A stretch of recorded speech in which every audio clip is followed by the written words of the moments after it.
पुरुषार्थ कथा सुनो सुनो सिद्धार्थ कथा।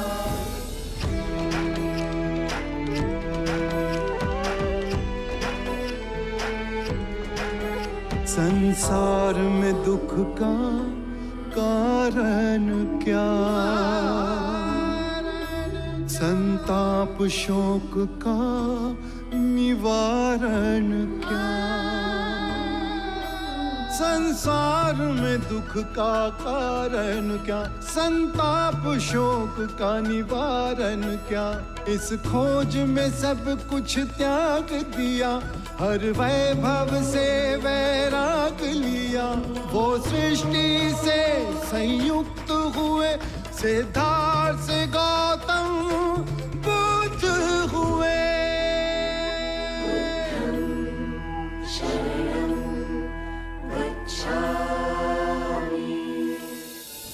A donde decidas ir desde ahora. En capítulos anteriores. El progreso irá contigo. Siempre serás el rey de los Shakyas. Además, será un beneficio para todos los kshatrianos, Buda. ¿Y ustedes desean que yo beneficie a la humanidad y al resto de las personas que la integran? Nos vamos con Buda ahora. Seremos monjes. Si nosotros conspiramos para matarlo, tendremos que enfrentar la rebelión de los leales súbditos de Magad.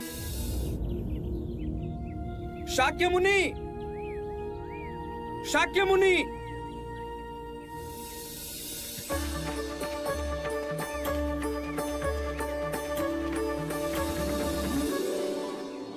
अति शुभ समाचार है। सुदत मन के बहुत पक्के हैं। जो उन्होंने ठान लिया वो अवश्य किया होगा। सुदत बड़े लजीले हैं। वे स्वयं कुछ नहीं कहेंगे, लेकिन मैं पूरी घटनाक्रम बताऊंगा। हम दोनों को श्रावस्ती का जैत वन विहार के लिए अति शुभ लगा, किंतु कौशल नरेश प्रसन्नजीत, जिन्होंने ये वन अपने पुत्र जैत को भेंट किया था, वो इसे बेचने के विरुद्ध थे। प्रसन्नजीत ने अपने मन में आपसे पुराना वैमनस्य पाल रखा है। जैसे ही सुदत ने प्रसन्नजीत को जैतवन बेचने का प्रस्ताव रखा, वे एकदम क्रोधित हो गए। होश में तो हो सुदत, पता भी है क्या मांग रहे हो? जेठवन महाराज, अपने गुरु बुद्ध के विहार के लिए मुझे ये स्थान उचित लगा।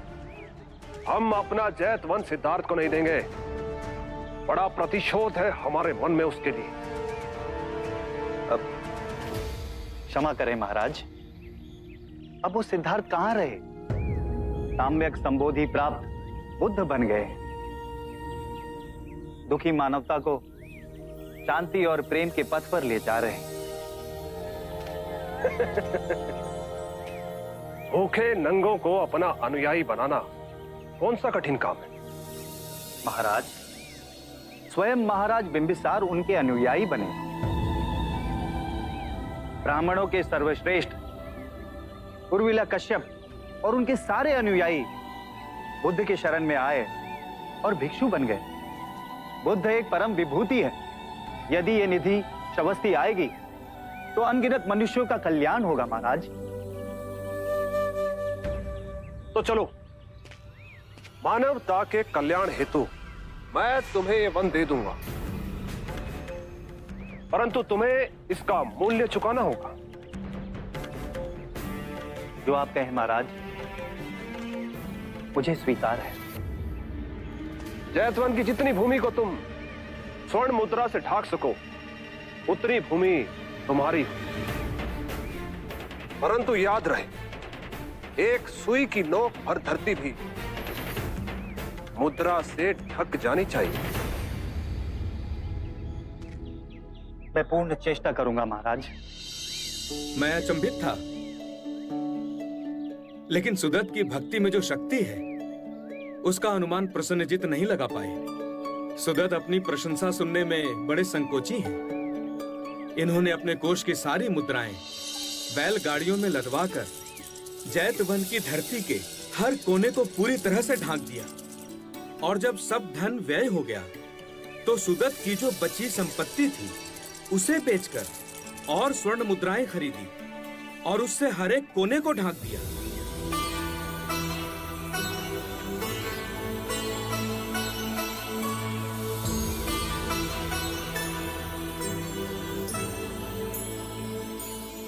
हमें विश्वास था कि तुम हमारी कठिन शर्त पूरी नहीं कर सकोगे। मुझ में इतना सामर्थ्य भी कहां था महाराज।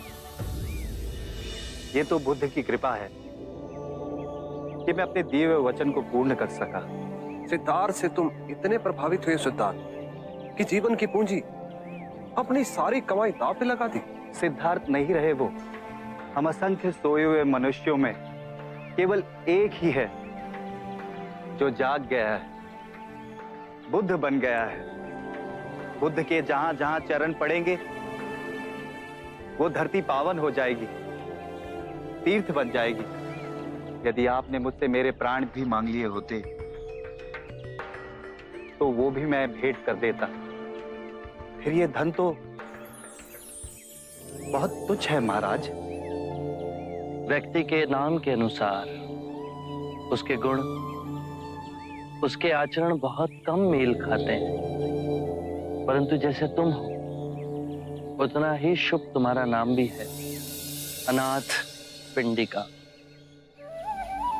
अनाथ जो दीन है, जो क्षीण है, उनके लिए तुम्हारी पिंडिका सर्वदा खुली रहेगी। युग बीतेंगे परंतु तुम्हारे नाम का यश कभी नहीं मिटेगा।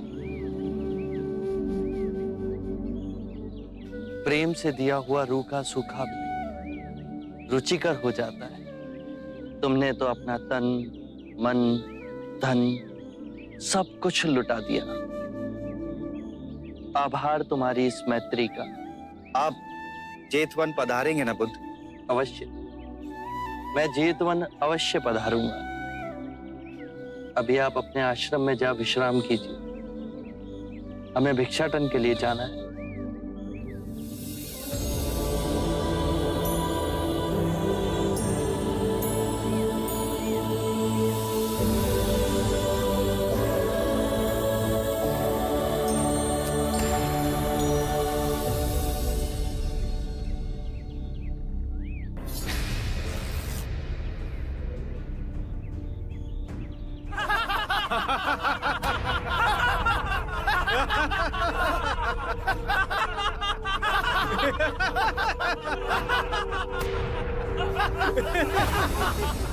सुना था तुम परम ज्ञानी हो बुद्ध। जान के आश्चर्य हुआ कि कांटा तुम्हें भी चुभता है। अब तो गली गली ये बात ना उठेगी कि तुम तो कोई पहुंचे हुए महात्मा हो। ये कांटे हमने बिछाए हैं। इस गांव में तुम्हारा स्वागत नहीं। हर दिन अनाज भिक्षा में मांग कर ले जाते हैं। चलो चलो, दूसरे गांव का रास्ता लो।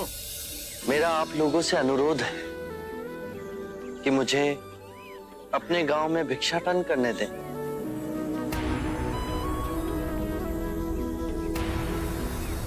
ठीक है, भिक्षा चाहिए तो दे अपने रक्त की आहुति।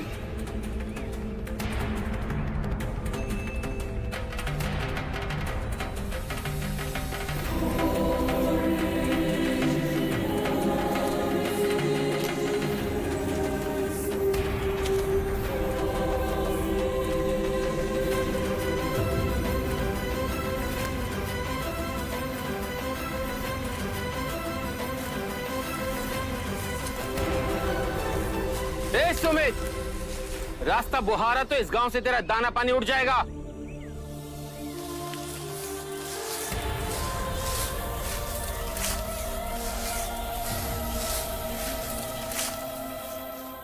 आप गांव में प्रवेश कीजिए। इन मुट्ठी भर लोगों से कई अधिक लोग आपको भिक्षा देने के लिए आतुर हैं।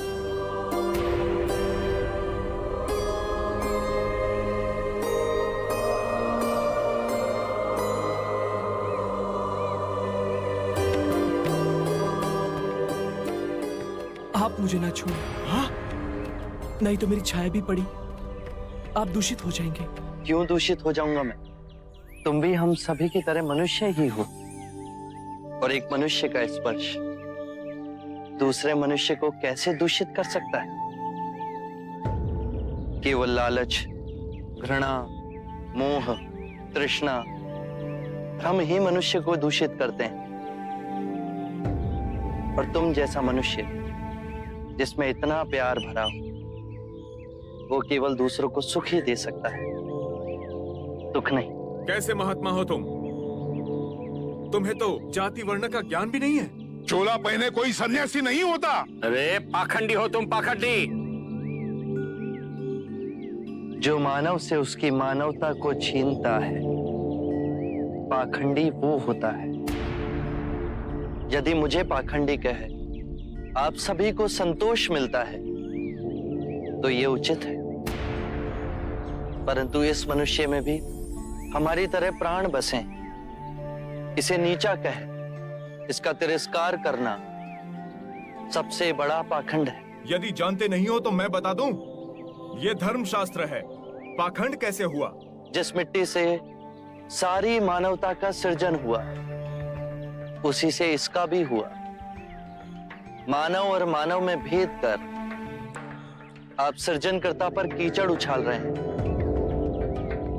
यदि हम आकाश में कीचड़ उछालेंगे तो आकाश तो ऊंचा ही रहेगा, परंतु कीचड़ वापस हमारे ऊपर ही गिरेगा। आकाश ने तो भेद नहीं किया, वो हम सभी को एक पिता समान ढके हुए है। ये धरती धान उपजती है, इसने हमारे साथ भेदभाव नहीं किया। ये हवा हम सभी के लिए समान बहती है। पानी हर प्यासे की तृष्णा को बुझाता है। जब प्रकृति भेदभाव नहीं करती तो हम मनुष्य में भेदभाव क्यों करते हैं? यदि ऐसा है तो इसे संघ में भिक्षु क्यों नहीं बनाते? बहुत अच्छा सुझाव दिया आपने। सुनीत, क्या तुम भिक्षु बनना चाहोगे? मैं अछूत, आप जैसे महात्मा का भिक्षु, मैं इस योग्य नहीं हूं। जो मनुष्य दूसरे मनुष्य की पीड़ा को देख व्यथित हो जाए, उससे उत्तम कोई दूसरा नहीं। मैं बुद्ध स्वागत करता हूं सुनीत का हमारे भिक्षु संघ में।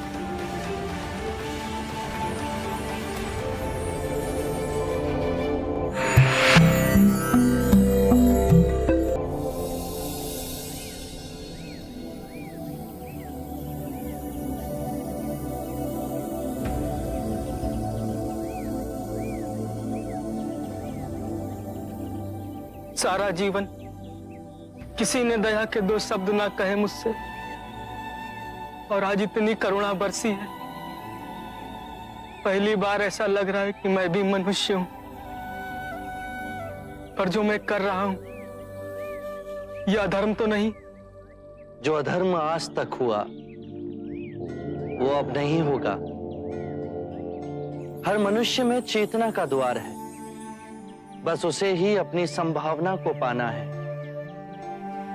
अपनी गरिमा पे पुनः लौटना है। मेरा मार्ग प्रेम का है, तो वहां सबका सत्कार है। गंगा, यमुना, ऐरावती, सरयू, माही, ये सब नदियां हैं, और ये सब अंत में वह सागर में मिल जाती हैं। वहां उनका ना भेद होता है ना ही नाम।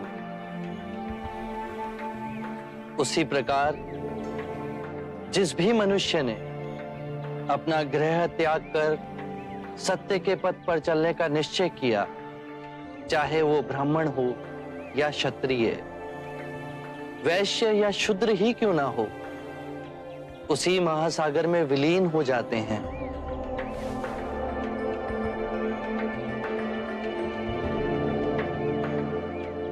हर मनुष्य के अश्रुओं में नमक होता है, उसके लहू का रंग लाल होता है। ये भेद मनुष्य ने मनुष्य को उत्प्रेरित करने के लिए बनाए। आज मैं इन भेदों को काटता हूं। आज सुनीत को दीक्षा देना क्रांतिकारी होगा। हम पर बहुत से संकट आएंगे, हमें और तिरस्कृत किया जाएगा, पर सत्य आने वाली आंधी के सामने अडिग रहेगा।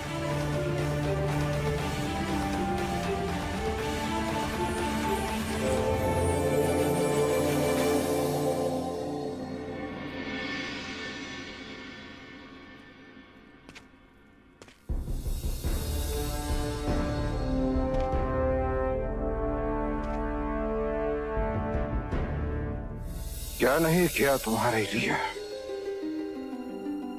नई नगरी बनवाई, रोगियों से दुखियों से तुम्हें दूर रखा, गणिकाओं के बहुपाश में तुम्हें बांधने का प्रयास किया, जिससे तुम वैराग्य से दूर रहो। यशोधरा से विवाह करवाया, उससे पुत्र हुआ, परंतु मैं तुम्हें पा न सका। तुम बुद्ध।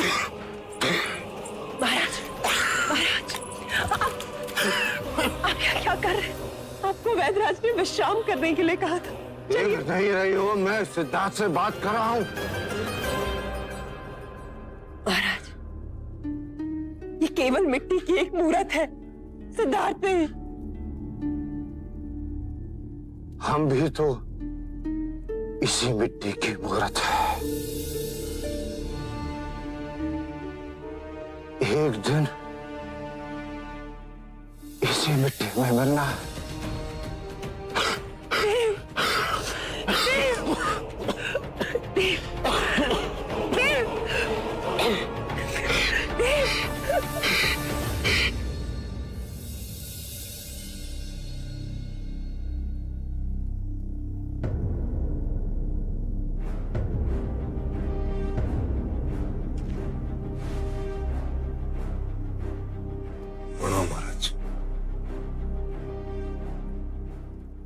औषध दे दीजिए। महाराज की दशा अत्यंत गंभीर है। मेरे विचार से आपको बुद्ध और सारे युवराजों को शीघ्र बुला लेना चाहिए। अमिताभ, चन्ना का जाना उचित होगा। तुम जाके चन्ना से कहो कि जितनी शीघ्र हो सके बुद्ध और युवराजों को लेकर आए। अवश्य। प्रजा, क्या मृत्यु से पहले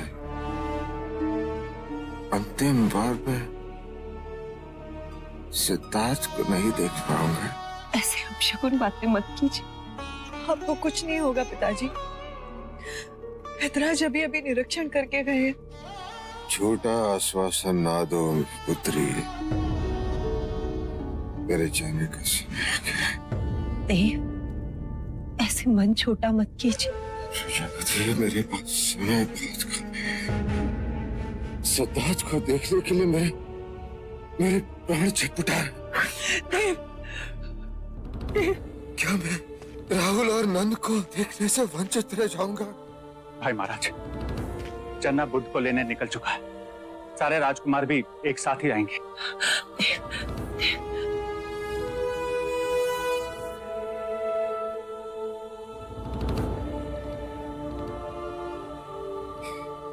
ये सांस तब तक चलेगी अनुज? भाई महाराज, मनोबल ना हारिए, आप शीघ्र ही स्वस्थ हो जाएंगे। मेरा काल आ गया है अनुज। नहीं देव, मैं सिद्धार्थ को नहीं देख पाऊंगा। नहीं देव, सिद्धार्थ आ जाएगा। Majestad, al volver, ¿Qué le pasó al rey? ¡Gloria a su Alteza Buda! ¡Sí! ¡Gloria a su Alteza Buda!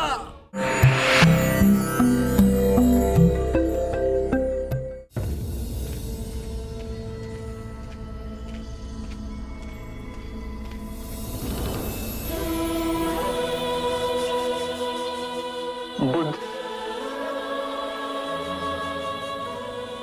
चन्ना, तुम? आपको और सभी युवराजों को शीघ्र अतिशीघ्र कपिल वस्तु प्रस्थान करना हो। हुआ क्या है चन्ना? महाराज शुद्धोधन अंतिम सांसें ले रहे हैं। आप सभी के अंतिम दर्शन करना चाहते हैं।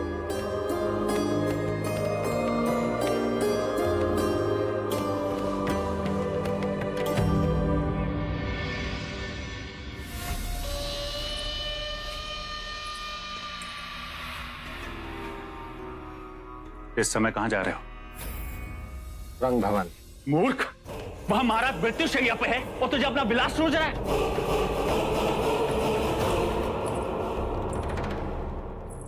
देवदत्त, तुम्हारा यहां रहना आवश्यक है। चन्ना को गए 5 दिवस हो गए।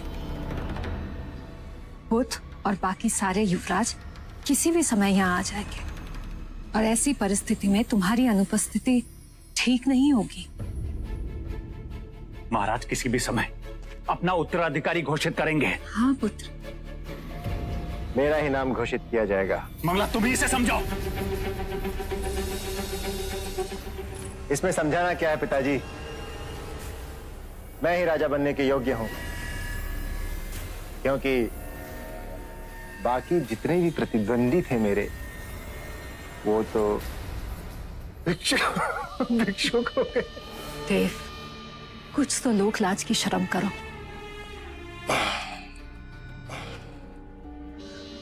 ना तो मुझे किसी का भय और ना कोई मेरे रास्ते की अड़चन बन सकता है। रुको देव। समझने की कोशिश करो मां। अपनी मदिरा और अपनी गणिकाओं के बिना जी नहीं लगता मेरा।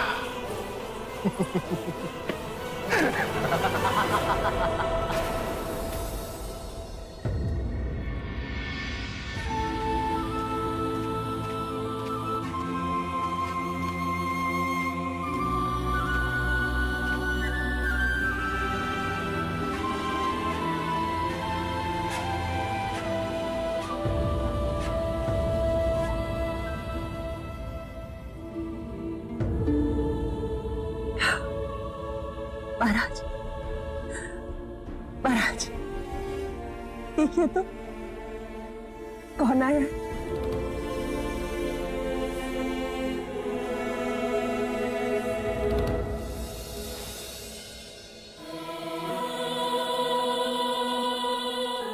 तुम्हें देखने की इच्छा में मैंने सांसें संभाल के रखी थी। पिताश्री, धीरे धीरे सांसें लीजिए। इस समय आपकी सांसें सबसे अधिक महत्वपूर्ण हैं। मैं, राहुल, नंद, आनंद, महानाम, हम सब आपके साथ सांसें लेंगे। जीवन की क्षण भंगुरता में मैंने अनुभव किया है, जीवन की तृष्णाओं में स्वयं को उलझा दिया तो आनंद कभी प्राप्त नहीं होता। सादा जीवन यदि व्यतीत करो तो आनंद प्राप्त होता है। सिद्धार्थ, तुम्हारे कपिल वस्तु से जाने के बाद महाराज ने सादा जीवन ही व्यतीत किया, तुम्हारे दिखाए हुए मार्ग पर ही चले। पिताश्री, आप मुझे देखिए, राहुल को देखिए, नंद को देखिए, बाहर लहलहाते पेड़ों को देखिए, उन पे हरे पत्तों को देखिए। आप ध्यान से देखेंगे तो पाएंगे कि जीवन कभी समाप्त नहीं होता, वो निरंतर चलता रहता है।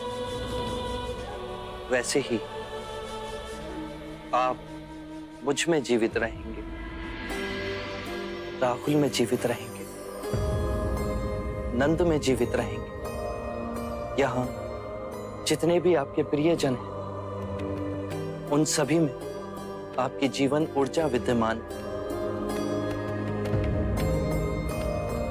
देखिए, राहुल आपके शरीर का ही अंश है।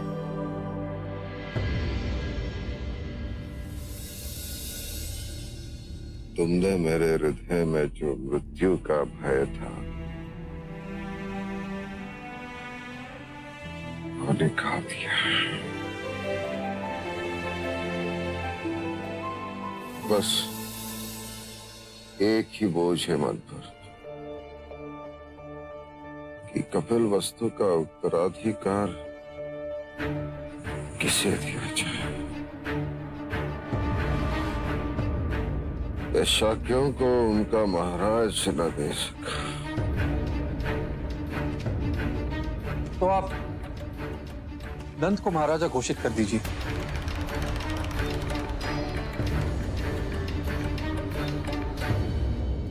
पिताजी, नंद राजा बनना नहीं चाहता और उसमें राजा बनने की योग्यता भी नहीं। तो क्या राहुल को राजा घोषित कर दिया जाए? वो अभी बहुत छोटा है। भाई महाराज, तब तो एक ही विकल्प बचता है, देवदत्त।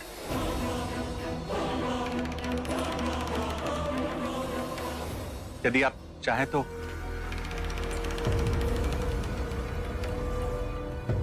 हाँ, देवदत्त। अनुज,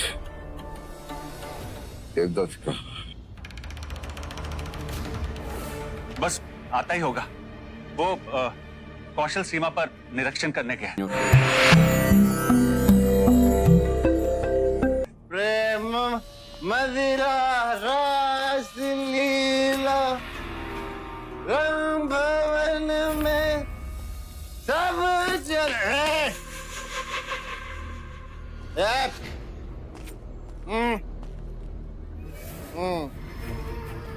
हाँ महाराज, बुद्ध के बाद एक देव ही तो है जिसे अपने पूरी प्रजा का ख्याल है।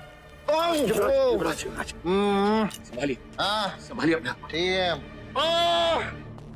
गुरुवर्य, वाचस्पति, वाचस्पति।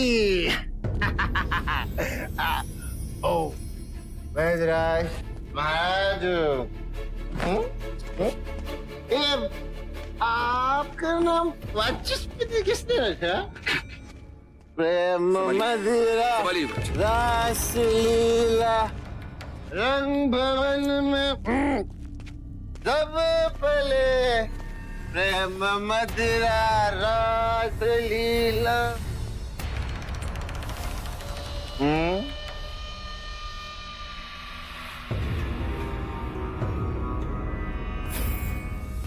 विक्रम नहीं।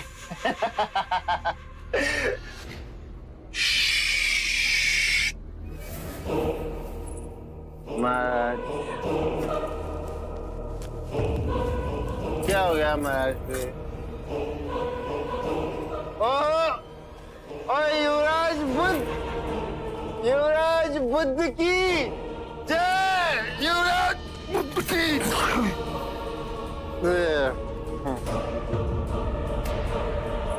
युवराज बुद्ध की जय।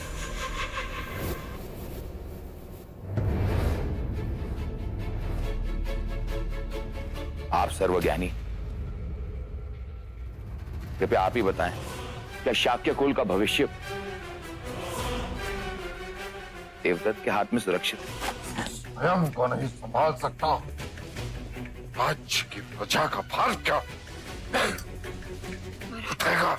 महाराज आप विश्राम।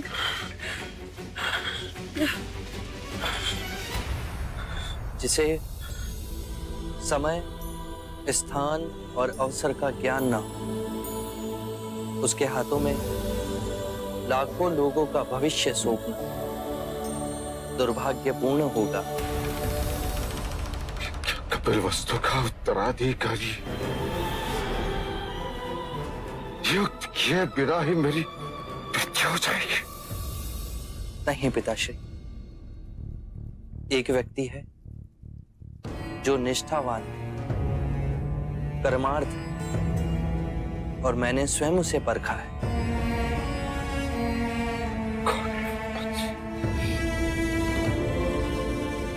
तुम जिसे श्रेष्ठ समझो, मेरा उसे समझता होगा।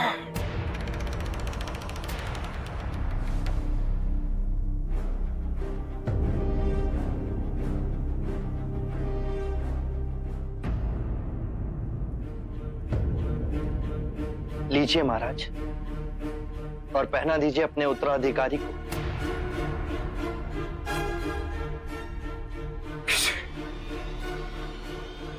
महानाम।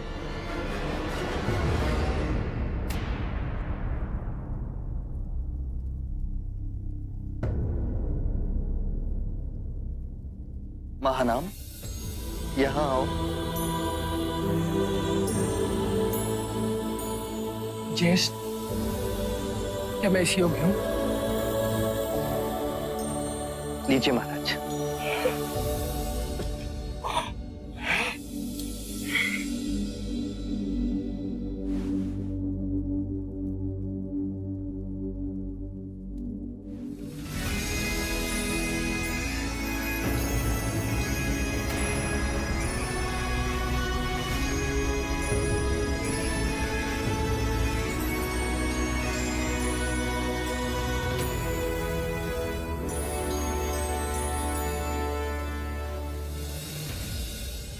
मैं आपको वचन देता हूं पिताश्री,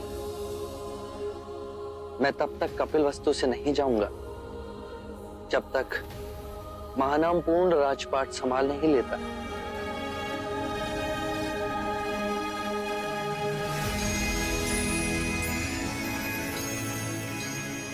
मैं तुम्हारा आभारी हूं।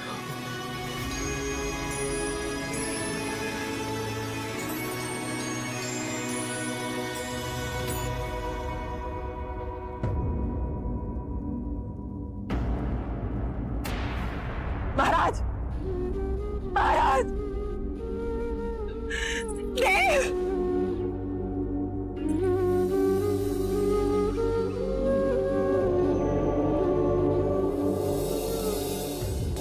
No solo perdió el poder, también perdió el prestigio que tenía. ¡Basta! Igual que a Ajatashatru voy a arrancarle el poder. Se lo arrancaré a quien sea.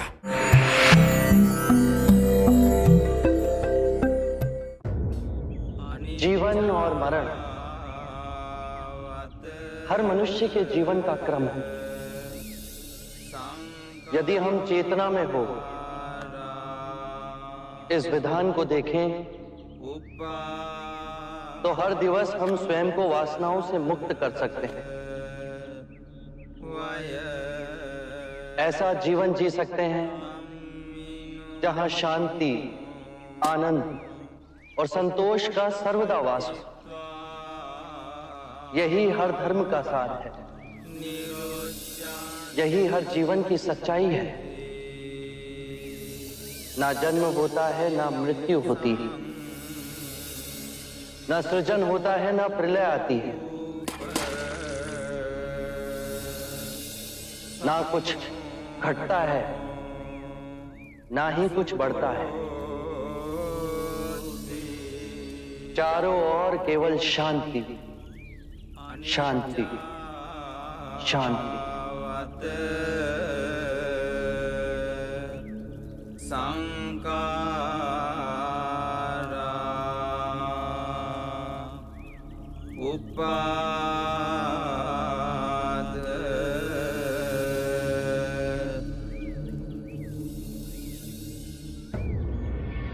मैंने पूरा जीवन महाराज शुद्धोधन और सिद्धार्थ के विरुद्ध षड्यंत्र रचा, न जाने कितने पापों का भागीदार बना।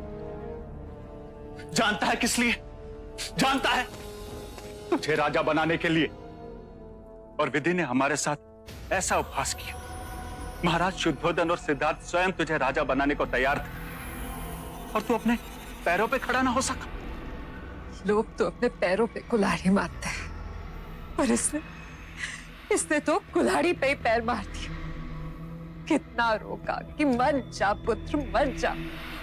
अरे अवसर तो देख, पर नहीं, इसे तो रंग भवन जाने की आग लगी हुई थी। सिद्धार्थ राजा न बन सके, इसलिए सिद्धार्थ को मदिरा में डुबाने का प्रयत्न किया। गणिकाओं के रूप रंग में खो जाए, इसलिए रंग भवन भेजा। परंतु वो तो रंग भवन से भी अछूता लौट आया। हमारे भाग्य की विडंबना देखो मंगला, हमारा पुत्र स्वयं गणिका और मदिरा में फंस गया। केवल राज सिंहासन ही नहीं, मान सम्मान सब खो दिया इसने। बहुत सुना लिया आपने। यदि शोक मनाना है तो जाइए महादेवी प्रजापति के पास। तो क्या हुआ यदि बुद्ध ने मुझे सिंहासन नहीं दिया तो अजात शत्रु की तरह देवदत्त भी सिंहासन छीन लेगा।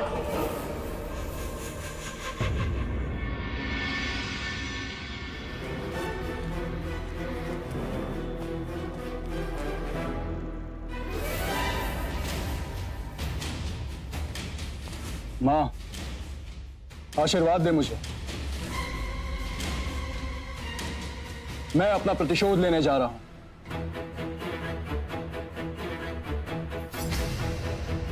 अब किससे प्रतिशोध लेने जा रहे हो तुम? उस आम्रपाली से जिसने आपका संसार उद्ध्वस्त कर दिया। मैं उसके वैशाली नगर को जलाकर भस्म कर दूंगा। तुम प्रतिशोध में अंधे हो चुके हो। वैशाली को जलाकर क्या लाभ होगा? किंतु असंख्य मनुष्यों को हानि अवश्य होगी। युद्ध से हमेशा विनाश ही होता है। अपनी आंखों से अहंकार का पर्दा हटाओ अजात शत्रु। बुद्ध कहते हैं अल्प ज्ञान ही विवेकहीनता है। अब आप मुझे बुद्ध का उपदेश न दें। तो राजनीति की बात सुनो। मगध की प्रजा ये युद्ध नहीं चाहती है। तुम उन पर ये युद्ध थोप रहे हो। जब तुम विजयी होकर वापस आओगे तो ना तो कोई तुम्हारा स्वागत करेगा और ना ही कोई तुम्हारी जय जयकार। अवश्य करेंगे। हाँ, अवश्य करेंगे। विधवा स्त्रियों का विलाप, अनाथ बच्चों का रोना और बूढ़े माँ बाप का कलाप, यही तुम्हारी जय जयकार करेंगे। माँ, तुम्हारे ये कटु शब्द मुझे कुछ करने पे विवश ना कर। मैं सत्य कहने से नहीं डरती। अगर तुम इस धरती के सम्राट भी बन जाओ ना तो मेरे लिए वही अजात शत्रु रहोगे। इसके हाथ अपने पिता के रक्त से रंगे हुए हैं। मैं आशीर्वाद मांगने आया था। श्राप ना दूं ये वचन दिया था मैंने तुम्हारे पिता को। आशीर्वाद देने के लिए मेरे हाथ नहीं उठते। वाह, क्या भाग्य पाया है मैंने।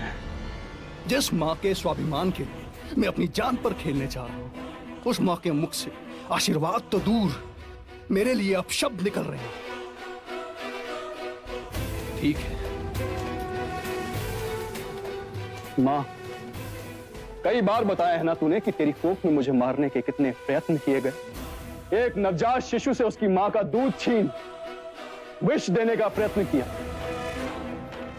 वो कहते हैं ना, जैसी माँ वैसा उसका पुत्र।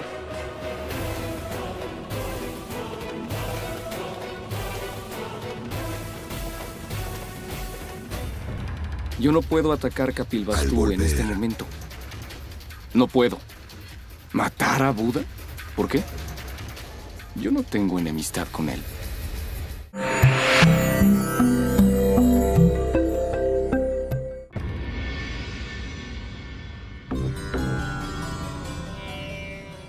देवी आम्रपाली, देवी आम्रपाली, वही हुआ जिसका भय था। आप कौन सा अशुभ समाचार लेके आए हो यदु? उस दुष्ट अजात शत्रु ने वैशाली को चारों ओर से घेर लिया है। वैशाली की सेनाओं ने भी युद्ध की तैयारियां शुरू कर दी हैं। युद्ध किसी भी क्षण आरंभ हो सकता है।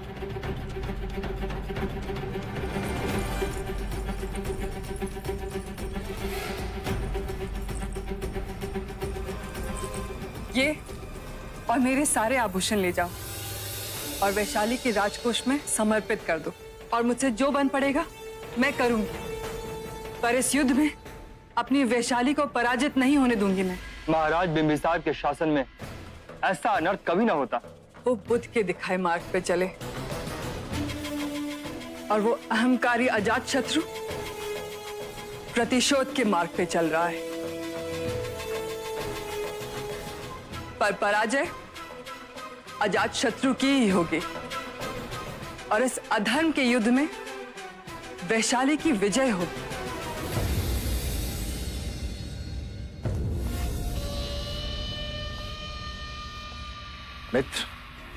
मित्र देवदत्त, मैं जानता था तुम मेरी सहायता के लिए अवश्य आओगे, किंतु मैं तो किसी और कारण से आया हूं मित्र। कहो।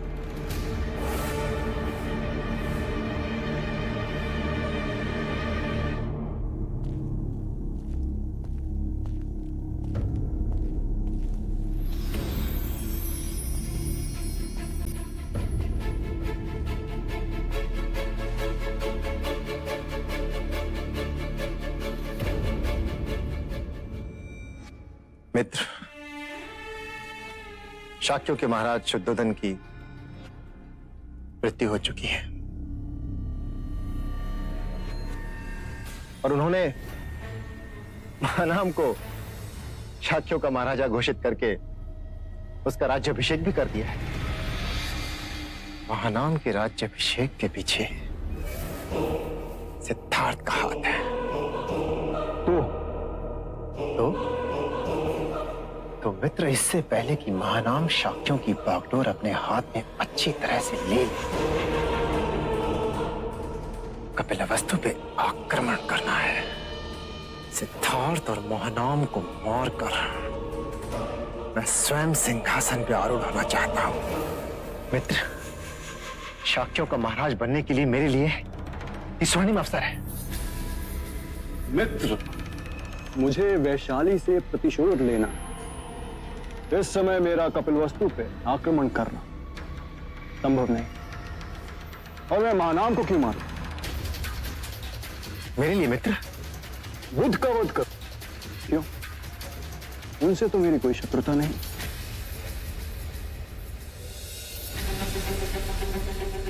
मित्र, जब तुम्हें मगध का तख्त पलट करना था तो मेरे विश्वसनीय सैनिकों ने वेश बदलकर तुम्हारी सहायता की थी। आज मुझे तुम्हारी सहायता की आवश्यकता है। वचन दिया था तुमने मुझे मित्र।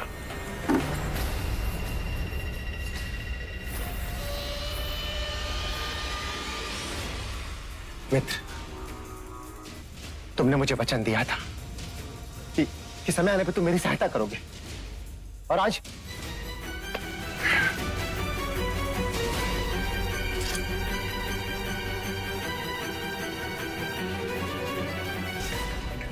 युद्ध में केवल तेज धार तलवार ही काम आती है। बिना धार की तलवार का क्या काम?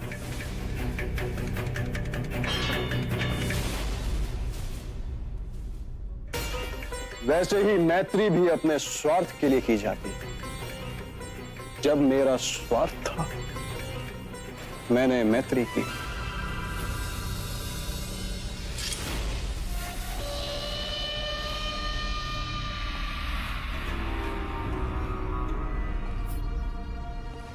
और एक क्षत्रिय का वचन?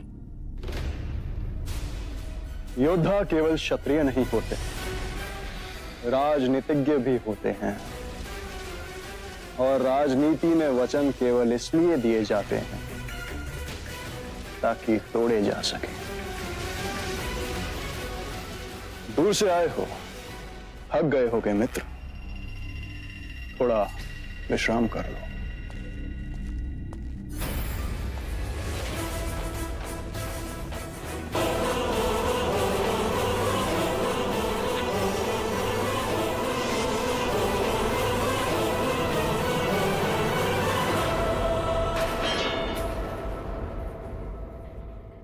आरंभ हो गई निर्वाण प्रथा, सुनो सुनो ये बुद्ध कथा। जीवन मरण हर मनुष्य के जीवन का क्रम है। यदि हम चैतन्य हो इस पूरे विधान को समझें तो हर दिवस ऐसा जीवन जी सकते हैं जहां शांति, सद्बुद्धि आनंद संतोष का सर्वदा वास